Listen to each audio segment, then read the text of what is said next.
Zaman temel hak ve özgürlüklerin yanında din ve vicdan hürriyetinin yaşama geçmesi için bu konuların hep yanında ve önünde olmuşuzdur. Bunların sağlanması için mücadelemizi verdik.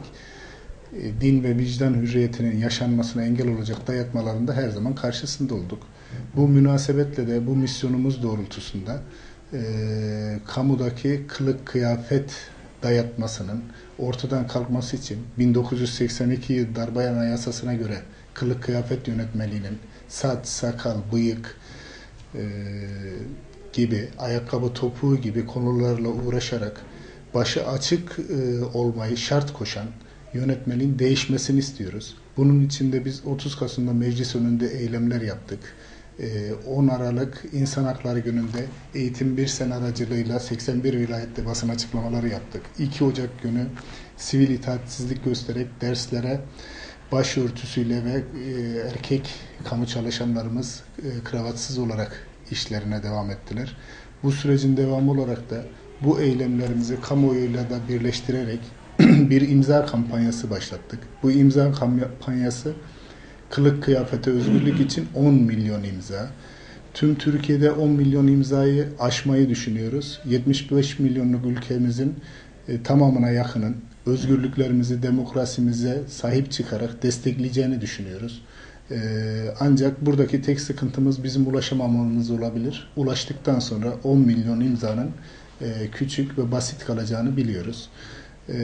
Bu noktaya da ulaşacağımızdan eminiz.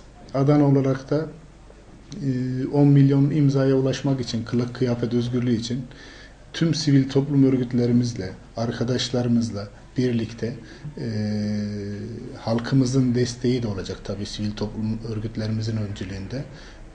Memur Sen olarak bu kampanyayı hep beraber sivil toplum örgütlerimizle başarıya ulaştıracağız. Ve bu elde ettiğimiz imzaları, verileri Başbakanlığımıza sunacağız. Başbakanlığa verilmek üzere zaten imza kampanyası başlatmış durumdayız. Ondan sonra Türkiye Büyük Millet Meclisi'ni, Cumhurbaşkanlığını ve tüm siyasi partileri bilgilendirip bir ortak konsensüs oluşarak bu konunun çözülmesini bekleyeceğiz, takipçisi olacağız. Bu anlamda oluşan konsensüsün tüm Türkiye'nin inanç değerlerinin özgürce yaşanmasının önünü açacağını düşünüyoruz ve buna mecliste bulunmayan tüm siyasi partilerimizin ve yukarıdaki yönetici ergin destekleyeceğine inancımız tam.